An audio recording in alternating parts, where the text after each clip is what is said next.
8h30 sur Al-Oula, ravi de vous retrouver pour cette nouvelle édition. Voici les titres. La 3e conférence de l'ONU sur les océans débute demain ses travaux à Nice. À la veille de cet événement planétaire, les chefs d'État se sont retrouvés ce dimanche à la Cité azurienne sous le signe de l'urgence bleue.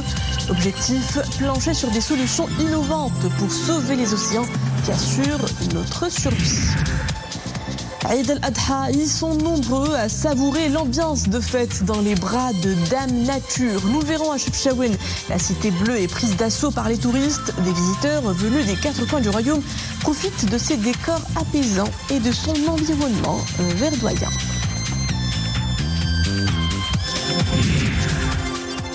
Puis nous irons à Tanger et sa Casbah qui prend des allures de Chinatown en accueillant l'escale d'une très célèbre télé-réalité culinaire chinoise. L'équipe de production de cette émission de haute gastronomie asiatique très suivie dans le monde a posé ses valises à la cité du Détroit. Une belle vitrine médiatique pour la destination Maroc en Asie.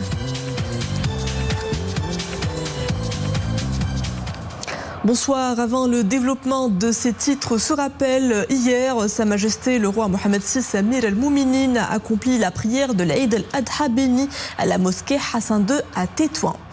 Amir al-Mouminin était accompagné de son Altesse royale le prince héritier Moulay Hassan, de son Altesse royale le prince Moulay Rachid, de son Altesse le prince Moulay Ahmed et de son Altesse le prince Moulay Ismail.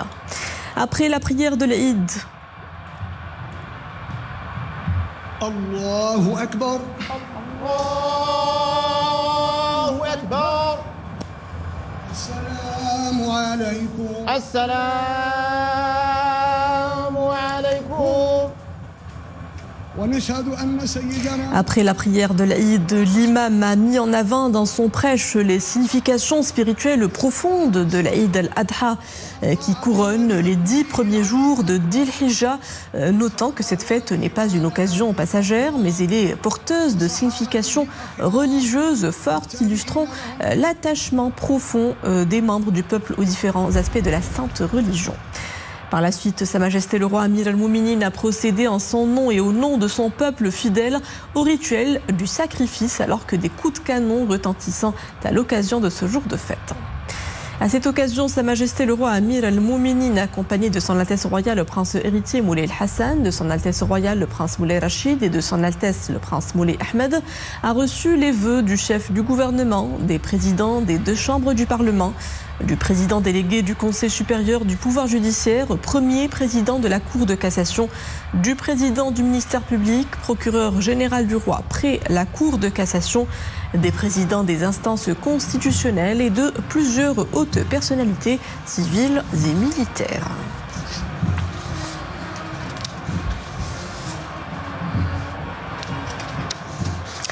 Place à présent à notre décryptage dominical de l'actualité avec notre consultant, le professeur de droit et politologue Moustapha Sahimi. Bonsoir. Bonsoir. Alors on démarre cette rétro par les derniers développements au sujet de la première cause nationale.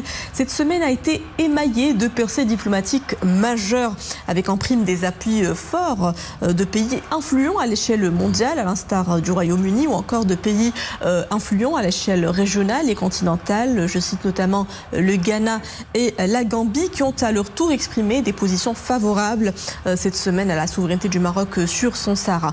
Le consensus international s'élargit. Quel impact de cette vague de soutien sur le contexte d'évolution positive que connaît le dossier du Sahara marocain?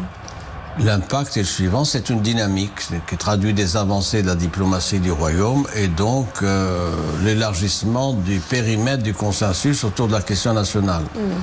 Je note que c'est une décade, depuis 10 jours, exceptionnelle, voire historique. Elle a été marquée par la visite du ministre des Affaires étrangères du Kenya, pays important en Afrique de l'Est, vous savez, pays anglophone, qui avait des positions donc particulières à l'époque. Voilà donc un pays comme le Kenya qui reconnaît la marocanité des provinces sahariennes. J'y ajoute la fermeture du bureau des séparatistes à Damas. C'est important, la Syrie aussi était dans le camp, si je puis dire, qui était hostile à l'époque sous les régimes Assad. Et puis voilà maintenant donc le Ghana et le Royaume-Uni.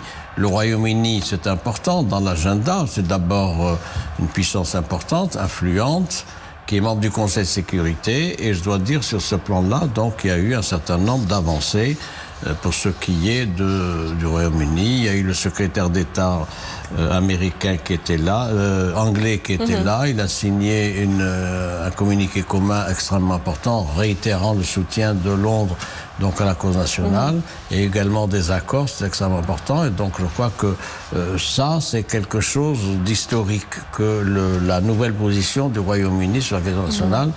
J'y ajoute le Ghana, évidemment, qui est un pays important aussi de l'Afrique occidentale, et qui est entouré de pays francophones. C'est extrêmement important. C'est un pont. C'est un pont d'ailleurs entre l'Afrique francophone et l'Afrique anglophone. Sur ce plan-là, ce pays avait déjà suspendu en janvier dernier la reconnaissance de la race qui avait été formulée il y a plusieurs décennies. Et puis, c'est un repositionnement notable. Là encore, j'insiste, un pays anglophone, donc où il y a des avancées, des percées de notre diplomatie, avec aussi un bilatéral qui est renforcé, aussi bien d'ailleurs pour le Royaume-Uni, avec un financement d'une banque d'État de 5 milliards de livres qui est prévu, financement dans les provinces sahariennes, dans le Maroc, et le soutien de Londres, non seulement pour le renforcement du bilatéral, mais soutien également au plan régional et continental, en insistant sur le fait, ça a été dit par le secrétaire d'État du Royaume-Uni, que le Maroc a une politique de stabilité, et tout ça est encouragé. Donc voilà ce qui se passe. C'est une dynamique qu'il faut donc saluer, et qui va se poursuivre, parce que c'est une dynamique qui ne peut pas s'arrêter, parce qu'elle est liée à des avancées, elle est liée à une nouvelle prise de conscience qui s'est faite lentement par séquence de la communauté internationale, et il faut espérer que tout ça va peser dans les prochaines semaines, sinon dans les prochains mois, sur enfin le règlement pacifique du statut de nos provinces sahariennes récupérées. Retournons en Afrique, professeur, pour parler de la croissance économique du continent, une thématique qui a alimenté les discussions lors du forum Ibrahimo tenu cette semaine à Marrakech.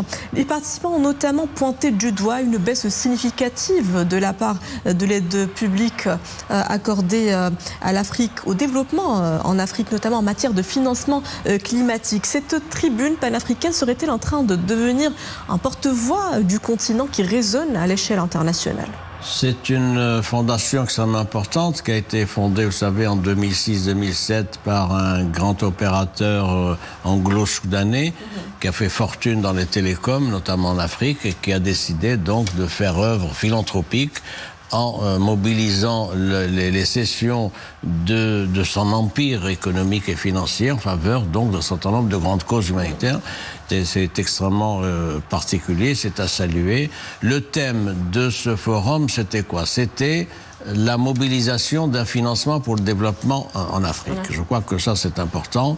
Le souverain, d'ailleurs, a adressé un message extrêmement important d'une vingtaine de feuillets qui a été lu par le conseiller du souverain, donc André Azoulay.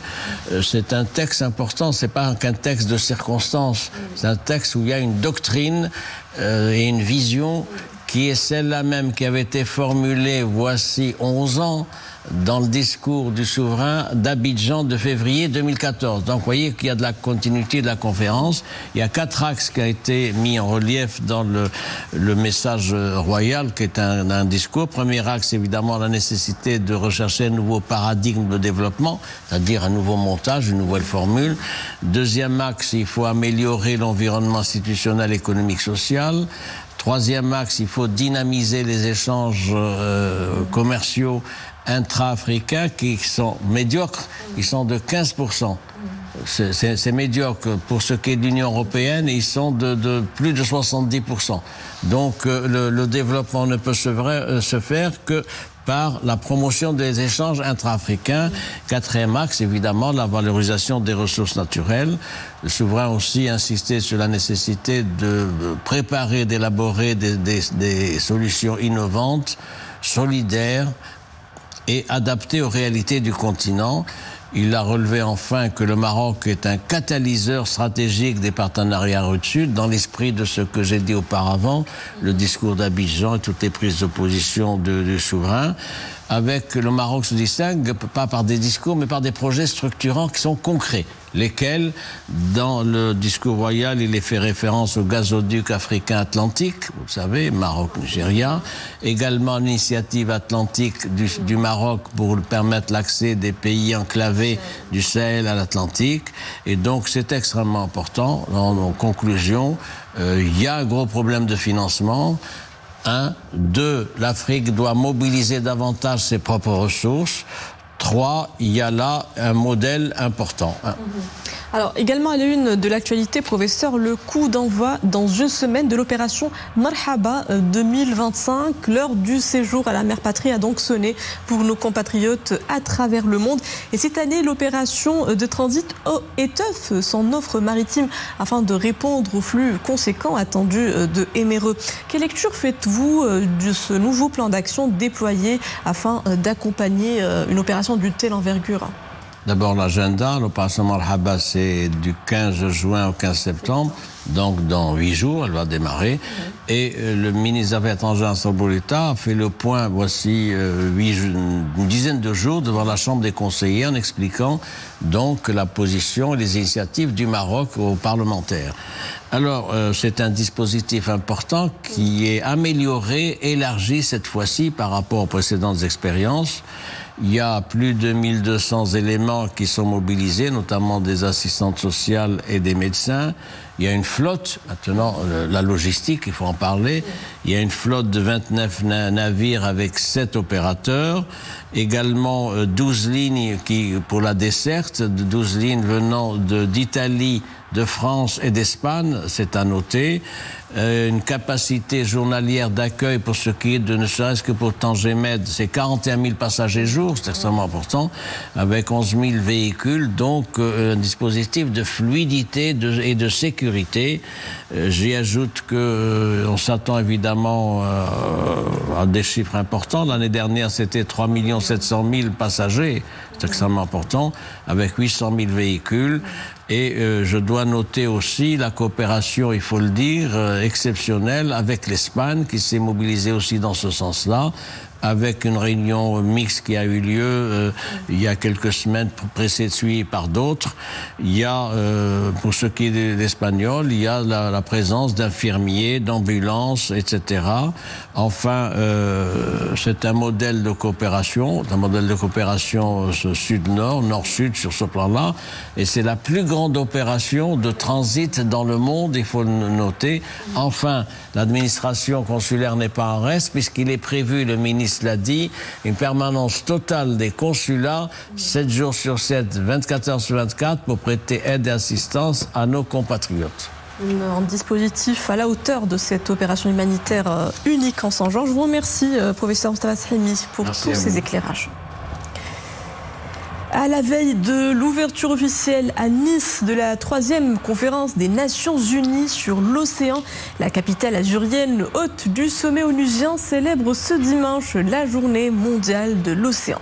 Et c'est à Nice que les dirigeants de la planète se sont retrouvés aujourd'hui pour tirer la sonnette d'alarme face à l'urgence écologique en haute mer.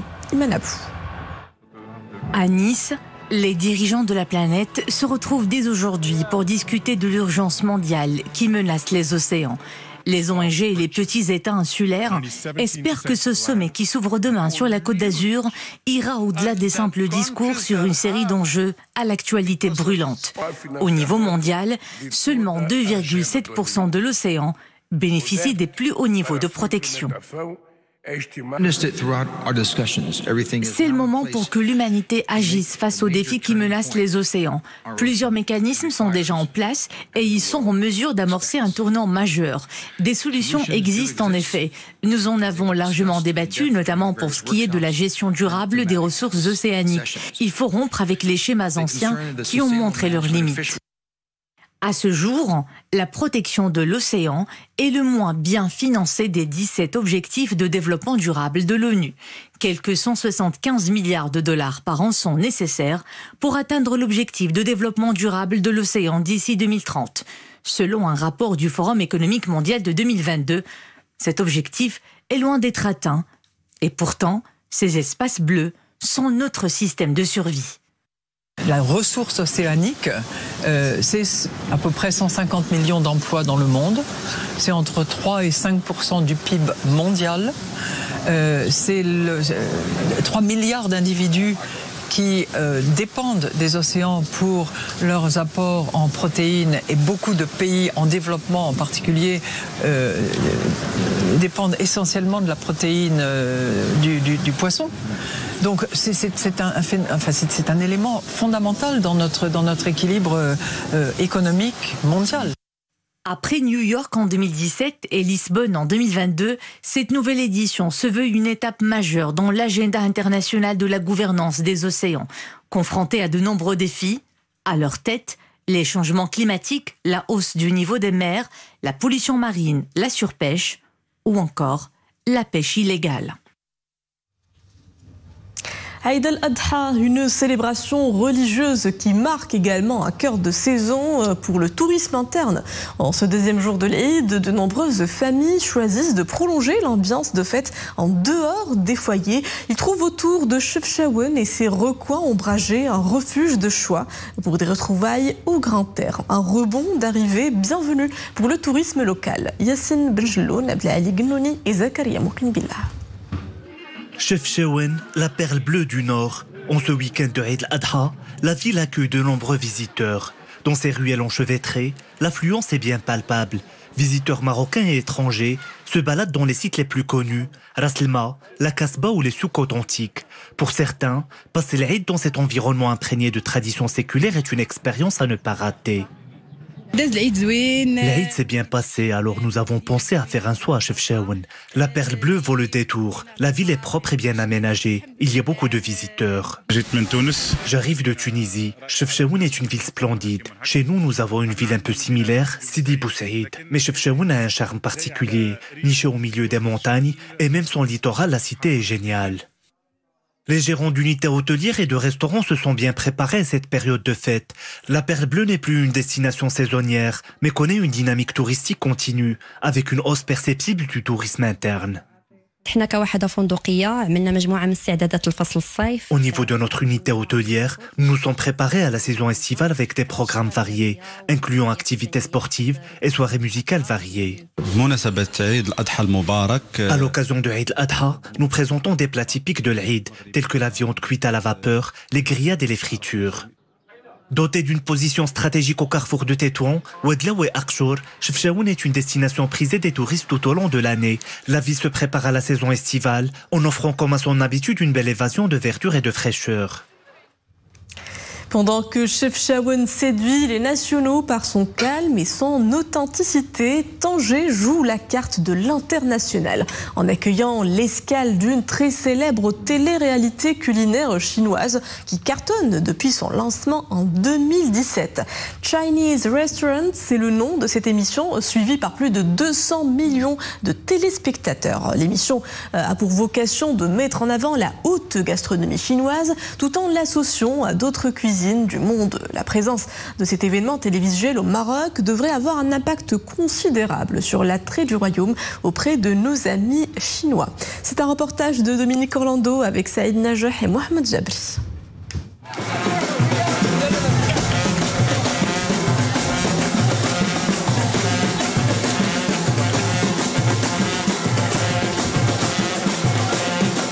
Il y avait comme une ambiance de fête hier samedi au cœur de la Kasbah de Tanger où le public s'était donné rendez-vous en nombre pour assister à une cérémonie nuptiale pas tout à fait comme les autres. Les couples qui ont choisi de se dire oui aujourd'hui dans la ville du Détroit sont tous de vraies célébrités en République populaire de Chine et en particulier auprès des plus jeunes qui scrutent les moindres de leurs faits et gestes sur les réseaux sociaux. Ce soir, nous accueillons 6 couples de jeunes mariés. Ils sont venus au Maroc avec joie et plein de rêves pour vivre un voyage de bonheur.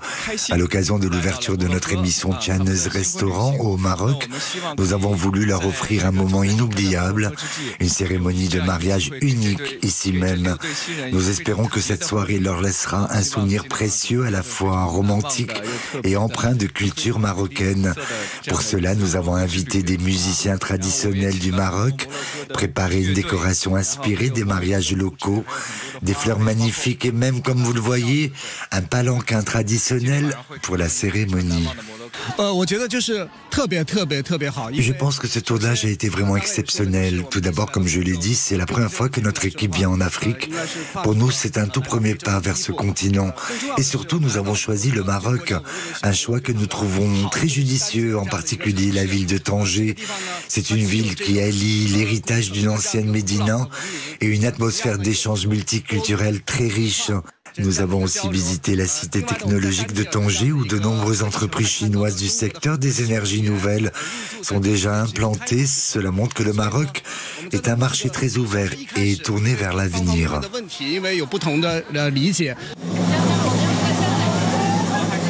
L'impact de cette émission de télé-réalité en République populaire de Chine est considérable, ce qui pour le Royaume du Maroc et pour la ville de Tanger qui les accueille aura nécessairement des répercussions.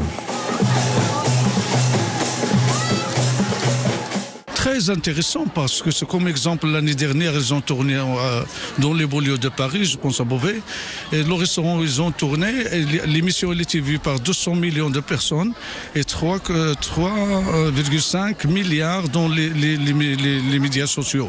C'est-à-dire par exemple maintenant si vous ouvrez l'Instagram chinois, Tanger il est dans le top. Tout le monde voit, il n'y a que ce restaurant là, c'est incroyable qu'est-ce qui se passe maintenant en Chine.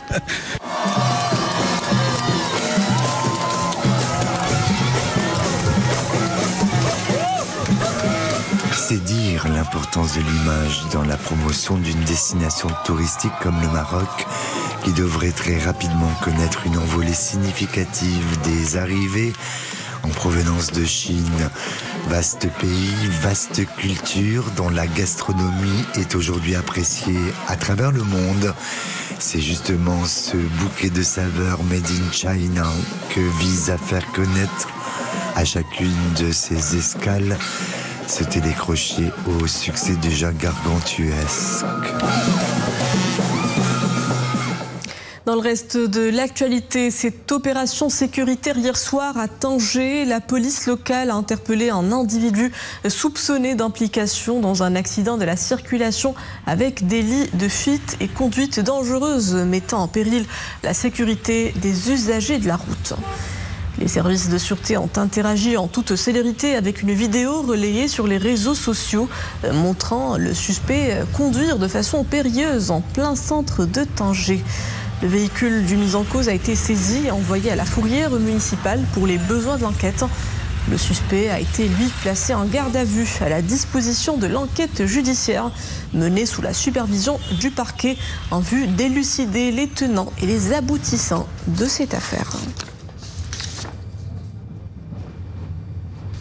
Le procureur général du roi, après le tribunal de première instance Qalat Saragna, a annoncé l'ouverture d'une enquête suite à l'accident survenu dimanche matin dans la commune de Sor el-Az, faisant 7 morts et 7 blessés.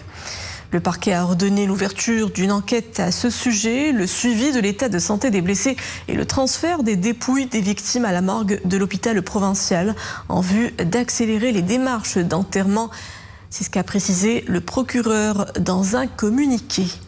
L'enquête est menée par le pôle judiciaire de la gendarmerie royale sous la supervision de ce parquet pour déterminer les circonstances exactes de cet accident qui s'est produit au niveau de la commune de Sor el-Az, relevant de la gendarmerie de Sidi Driss, suite au renversement d'un triporteur dont le conducteur a perdu le contrôle. Sport football, la sélection nationale croisera le fer demain avec son homologue du Bénin. Les protégés de Walid Regragui promettent d'allier jeu technique et combativité pour signer un large score lors de ce match amical face à une équipe aguerrie. Et donc confronter leur victoire du vendredi face aux Aigles de Carthage tunisiens par 2-0. Ces deux rencontres amicales auront valeur de test pour renforcer la cohésion du collectif national en vue des prochains matchs officiels.